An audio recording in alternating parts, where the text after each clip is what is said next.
Well, it's time for Community Corner, where we're going to highlight stories that teach, inspire, and help us to learn a little bit more about our neighbors here in Metro Atlanta. I'm Ron Jones. First, Emory University is basking in a rare moment of athletic claim.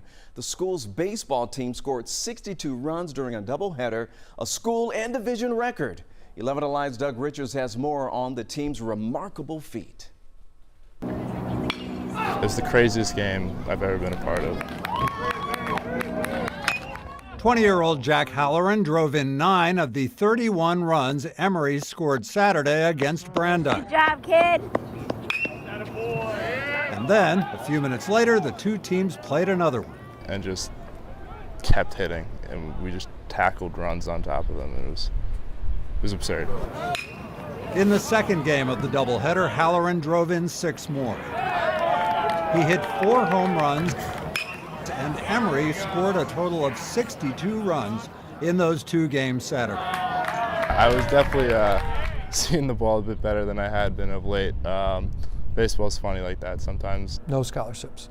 We promote great academics. Mike Twardowski has coached Emory's baseball team for 23 years, luring players to an elite school that has only produced 1 major league player ever. Parsons Perryman of Emory pitched for the St. Louis Browns during the Woodrow Wilson administration.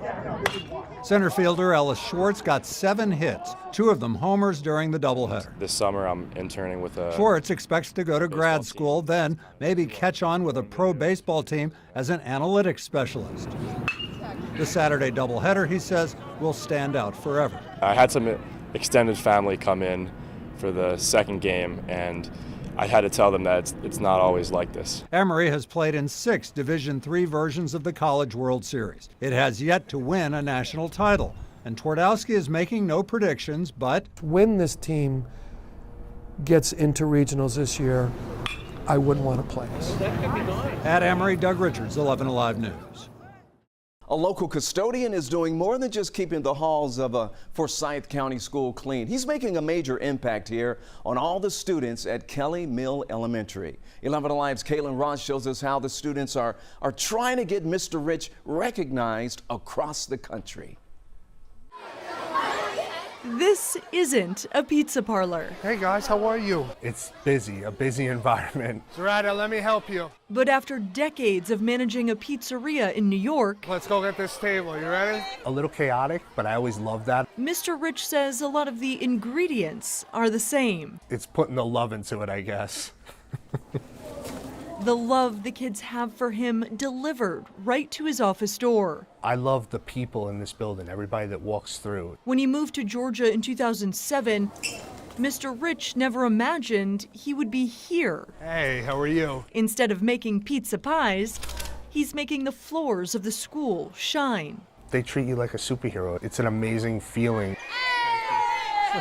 The custodian at Kelly Mill Elementary School is a superhero to these kids. You're the best. Thanks, guys. You're famous. Thanks, guys. Mr. Rich and his team keep every corner of the school clean. To disinfect while students are out of the class. And at Kelly Mill Elementary, Hey, guys.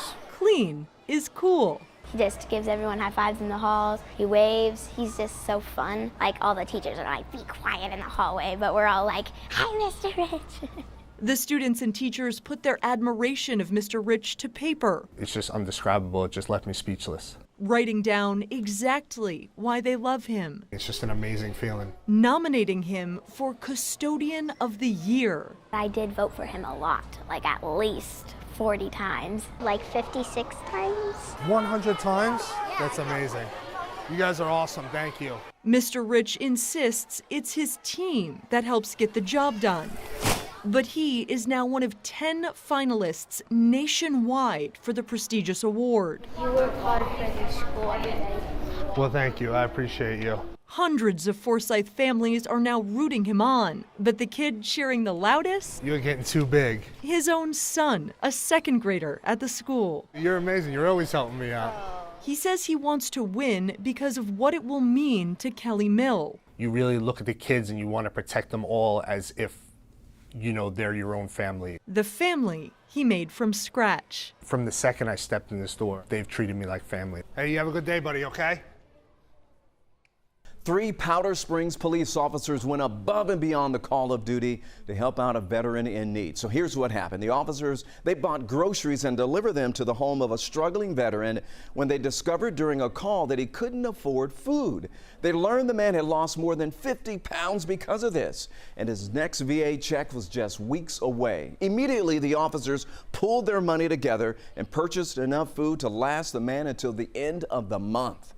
We didn't think twice about it, it was just, we had the funds, we had the means to do it, so we did it. Really compassion and empathy, that's what we do.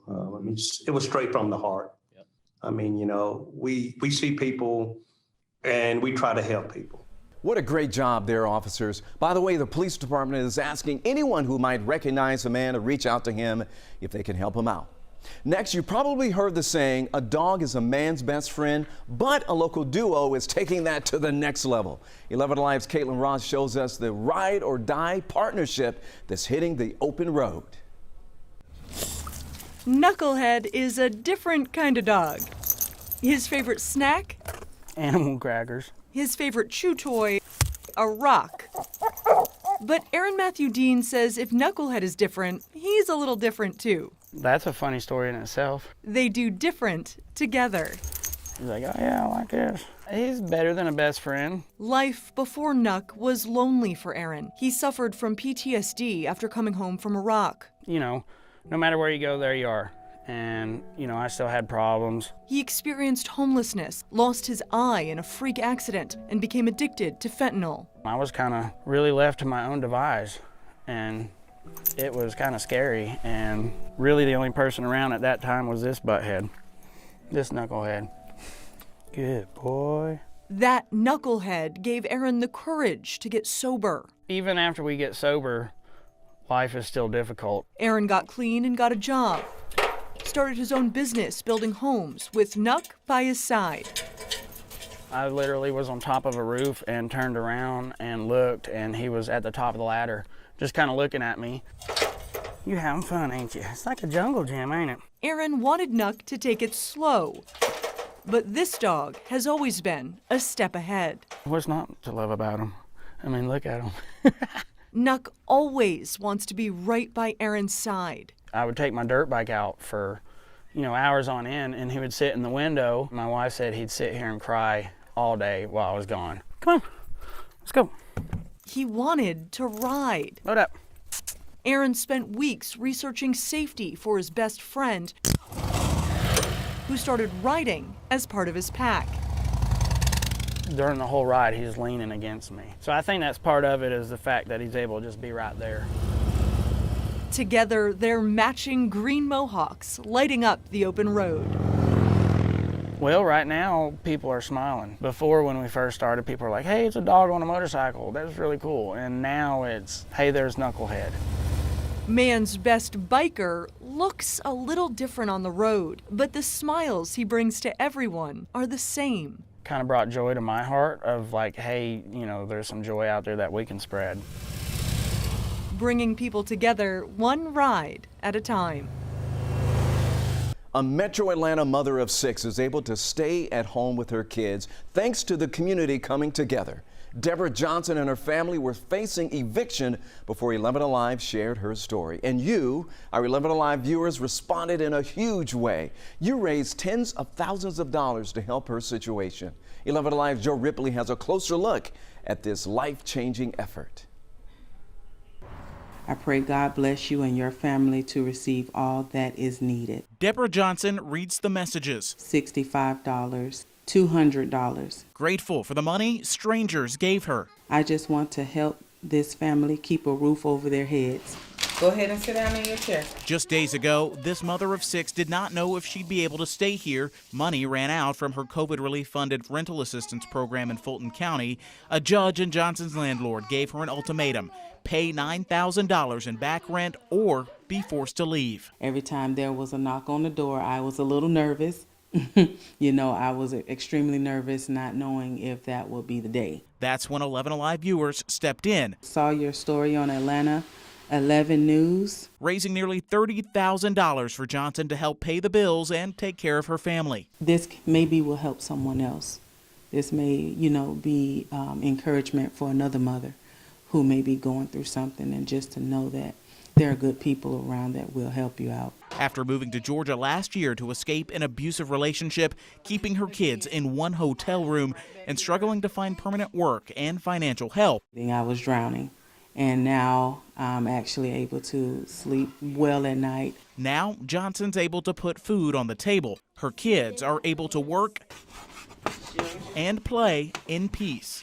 It's bringing us a little closer because we are having to ride a wave together. She's grateful for the strangers acting more like family who gave their support to keep this family in their home. If I could hug them, I would hug them, every person.